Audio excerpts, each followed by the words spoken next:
K컬처. 제가 여러분한테 K컬처 굉장히 강조하고 있죠. 이 내용은 길지 않지만 한번 들어보도록 하겠습니다. 틱톡 칸타르 조사 미 동남아 이용자 10명 중 7명 지출 늘 것. 김기성 기자. K컬처의 글로벌 시장 규모가 2030년까지 거의 배로 성장해 1,430억 달러에 달할 것이라는 전망이 나왔다. 동영상 공유 플랫폼 틱톡과 브랜드 컨설팅 회사 칸타르의 보고서는 틱톡 이용자들의 한국 드라마, 음악, 요리, 화장품에 대한 관심이 치솟고 있다며 이런 전망을 내놓았다고 블룸버그 통신이 15일 보도했다. K컬처의 현재 시장 규모는 760억 달러로 추산됐다. 보고서에 따르면 콘서트 티켓과 콘텐츠를 포함한 한국 음악에 대한 글로벌 지출은 올해 약 116억 달러로 증가할 것으로 추정된다. 또 한국 뷰티 제품과 음식에 대한 지출도 각각 200억 달러 이상으로 늘 것으로 예상된다. 주요 시장인 미국과 동남아시아의 사용자 10명 중 7명은 내년에 K푸드와 K뷰티 지출이 늘어날 것이라고 밝히는 등 이러한 추세가 지속될 전망이다. 보고서는 일본과 비교하면 K컬처의 시장 규모는 여전히 상대적으로 적지만 소셜미디어가 그 격차를 좁히는데 도움이 되고 있다고 전했다.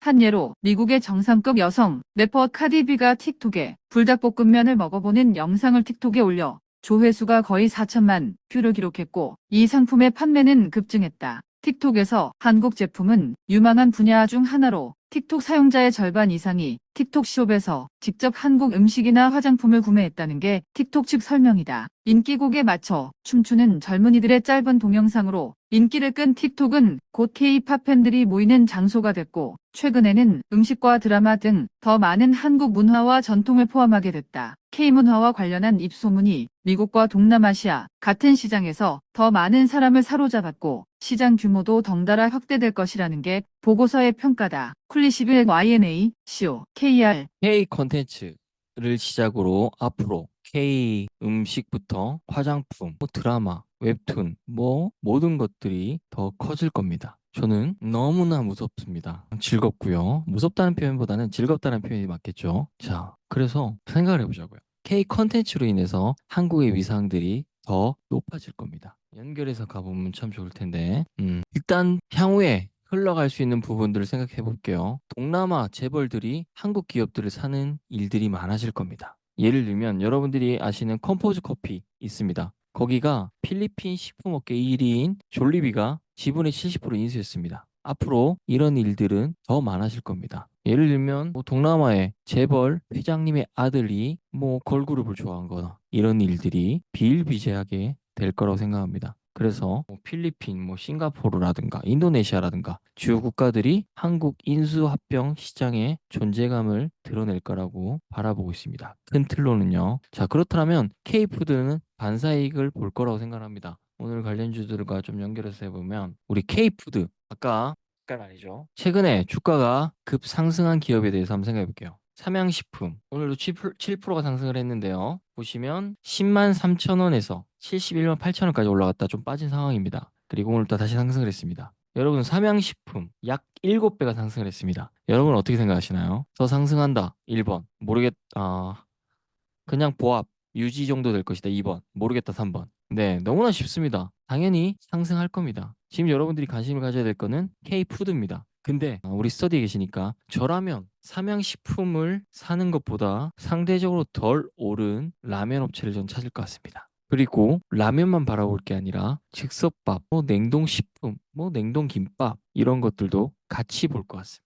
입이 근질근질한데 저는 그럴 것 같습니다. 지금 삼양식품만 바라볼 게 아니라 그 외의 업체들 중에 상승 여력이 큰 업체들이 제 눈에 몇 개가 보이고 있습니다. 무조건 5배, 6배 오를 겁니다. 저는 확신합니다. 그런 기업들이 존재합니다. 그래서 지금 비트코인에 굳이 넣을 필요가 없다는 얘기입니다. 뭐 더 확실하게 오를 종목들이 5배, 6배 갈 거고 비트코인이 2억 얘기했죠, 제가. 그러면 2배예요. 2배 오를 때 넣을 게 나을까요? 3배, 4배, 5배, 6배 오른 곳에 넣은 게 나을까요?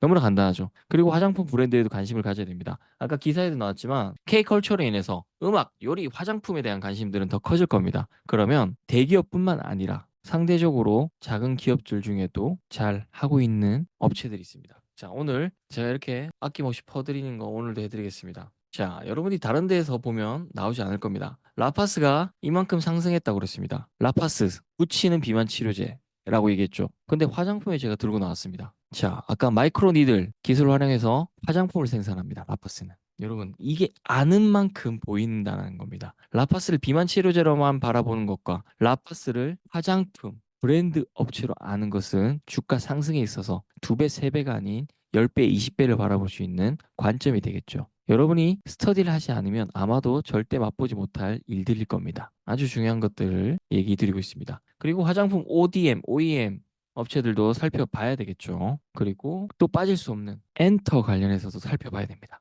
결국 우리 시작은 K컬처라고 하지만 사실은 K팝으로 비롯됐다라고 볼 수가 있습니다. K팝으로 시작해서 점점 옆으로 스프레이드 돼가고 있고 파생돼 가고 있는 거겠죠. 그러면 엔터 관련해서도 살펴봐야 됩니다. 그리고 오늘 아니고 16일, 17일 주가 흐름에 영향을 줄 요소를 하나 알려드려 볼게요. 아마존 온라인 할인 행사가 곧 시작됩니다. 우리나라 기준으로는 내일 그리고 내일 모레 있습니다. 뭐 전자기기라든가 주방용품이라든가 미용용품이라든가 이런 35개 정도의 카테고리에서 할인 예정입니다. 대규모 온라인 프라임데이를 개최합니다. 아마존 프라임 페어를 대상으로 진행하는 거긴 하지만 이 얘기를 왜 하느냐? 프라임데이 행사 같은 경우는 아마존 매출의 큰 부분을 차지합니다. 지난해 같은 경우는 미국 내에서 127억 달러였나? 온라인 매출이 나왔고요. 이건 2023년이 127억이고 2022년이 109억이었나? 119억 달러. 119억이 아니라 119억 달러예요, 여러분들. 이거는 아마존 전체 매출의 약 10% 정도에 해당됩니다. 단 이틀의 행사로 아마존 전체 매출의 10% 정도를 차지한다. 이게 굉장히 큰 의미를 주겠죠. 16일, 17일 주식 흐름은 아마인이라 오늘 발음이 이렇지. 아마존 온라인 행사 결과에 따른 주가 흐름들이 나올 겁니다. 그 내용들을 정리해 드릴 예정이고요.